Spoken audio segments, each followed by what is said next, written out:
I'm Marty Nemko, and this is my reinvention of K-12 education. It's a six-point plan. Uh, Education has been touted as the magic pill for everything from closing the achievement gap to maintaining U.S. competitiveness in the global economy, and has failed to be quite as magical as the rhetoric has suggested it is. Uh, I believe that most of the changes have been palliative, and I like to think that these 6 points in the six-point plan actually hold realistic promise for allowing education to live up to its potential. Number one is how we select our teachers. While some teachers are made and not born, many teachers are born, and in fact, forcing a naturally gifted teacher to sit through the year and a half of or longer of teacher training courses, which are often just common sense and or taught by theoretical professors who are not themselves master teachers, really discourages the really capable teachers from entering the profession. So I would argue that it would be possible to become a fully licensed teacher by simply doing a demonstration lesson for one or more, perhaps a panel of master teachers. Um, and if they score well but not high enough to automatically be credentialed, they would go through a short training program provided by the school district, perhaps a 6-week long intensive program taught by the master teachers, and of course a teacher going through that program and successfully completing it would likely have an edge in getting hired by that district, and the district has a tremendous incentive to do a good job of teaching, because that will be the basis on which they're hiring their teachers, or they're, getting their trained teachers. So number one is a complete revamping of the way in which teachers are selected. Number two is ability grouping. Up until the past few decades, classes were logically grouped by ability, and nothing could make more eminent sense. If you were, for example, trying to learn Chinese and you were faced with the choice of two different classes, one of which was a class of just beginners, just like you, and others which consisted of beginners, people who were moderately fluent in Chinese, and some who were fully fluent in Chinese and were merely trying to take their Chinese to the next level, you would no doubt choose the class for beginners because a larger percentage of the class time would be spent on that which you needed. And yet, in recent years, because of a concern, let's just say egalitarian concerns, uh, the ability group classes, especially in elementary school, have been eliminated, which creates an almost impossible job for teachers to try to meet the needs of all kids, forcing them to do a lot of the learning by themselves, individualized, and turning a lot of bright students into indentured servants who are ending up having to tutor the slow. Imagine you were in the 4th grade and you were perhaps an advanced student. You could read something like Madeline L'Engle's A Wrinkle in Time, a wonderful book on a 6th grade level, but in mixed ability classes, you're asked to go and tutor kids who may be reading on a 1st grade level, and therefore teaching them the cat in the hat. Sure, it may teach you tolerance, but you are being deprived of your right to an appropriate level of education. And indeed, if we take from those with the greatest ability and only give to those with the greatest need, it is a formula for reducing everyone to the lowest common denominator, and that is not a formula for maintaining U.S. competitiveness in the world, nor of helping our best and brightest to flower and maximally live up to their potential so that they can cure our cancers, they can cure our social ills, they can be wise and responsible corporate and nonprofit leaders. So the second plank in my 6-point plan for reinventing education is to have ability group classes, but to ensure that there is no unfair discrimination against any group.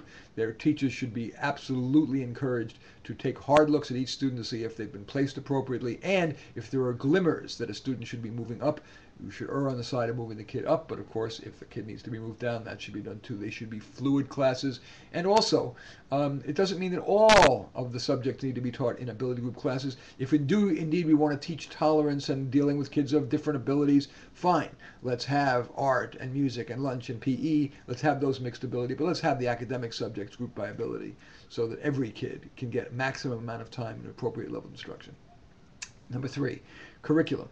Even kindergarten through 12th grade curriculum is developed largely by college professors, and college professors have a love of arcana. They love detailed factual information, even though in the real world most of us have long forgotten what we learned in elementary school. If we needed the facts, they probably changed by the time we need them as adults, or we've forgotten them. We should replace the fact-larded curriculum with what I call a big project-based curriculum. For example, a online student newspaper, doing a school play, discovering why plants are dying in the nearby bog, building a rocket that flies a mile high. Those are huge projects that would motivate kids, get them to do their learning in context. And of course, there are going to be gaps in their math knowledge because they're not sequentially going through the entire curriculum. They're not going through the entire history curriculum. But as I said, it is far more important for them to learn the critical thinking skills, the writing skills, the teamwork skills, and more likely to remember facts of any sort if they're learned in the context of a big project than in a worksheet or a textbook, etc. So my third point in my three-point plan is curriculum reinvention to make it more focused on big problems rather than fact-larded worksheets and textbooks. Number 4, we really must rein the teachers' unions in. They have imposed at least two incredibly damaging practices that protect their teachers but absolutely ensure that our kids don't get the best quality teaching. So, number 1, they ensure that after 2 years, well, let's say to start with this one, all teachers, from the worst to the best, get paid exactly the same. There is no formula better for discouraging good teachers from entering the profession. A good quality person wants to be rewarded for his or her efforts, and if they know they're not going to be rewarded, they're going to probably choose another profession, or at least be less likely to choose teaching. And yet the teachers' unions insist on that. Perhaps as important, they've insisted on 2 years or 3 years of probationary teaching, and then you have tenure for life. Well, there are some teachers who are acceptable or good after 2 or 3 years, but especially in mixed ability classes, teaching can be a terribly burnout profession, and after year 5 or 10 or 15 or 20 or 25, they can be totally burned out. And yet the teachers' unions lawyers will protect them through an undue amount of due process, so much so that it becomes virtually, in practical terms, impossible for a principal to get rid of a teacher, short of the teacher raping a child.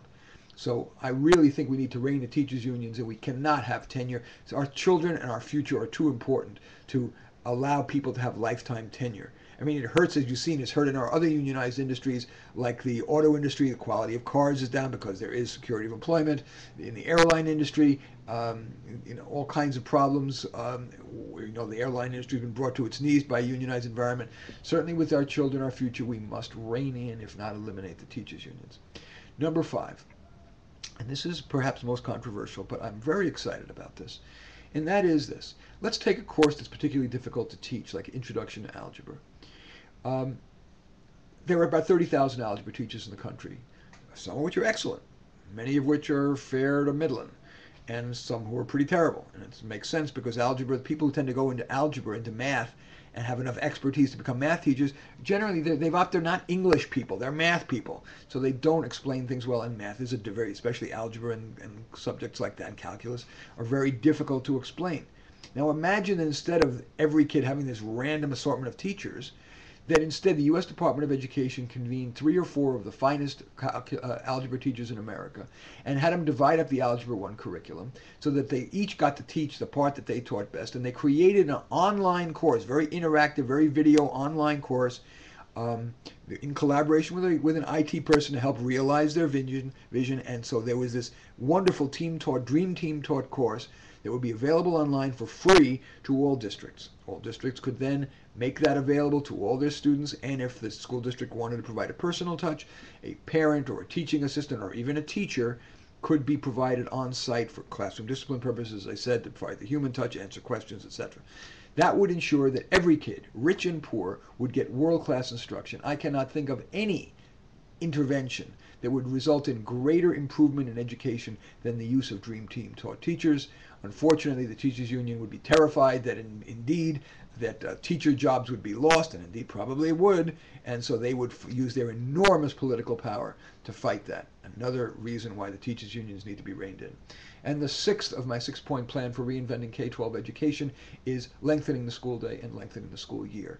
We right now, the school day is about 5 hours of instruction total out of it each day, and they only have instruction on average of about 175 days out of a 365-day school year. That is pretty crazy.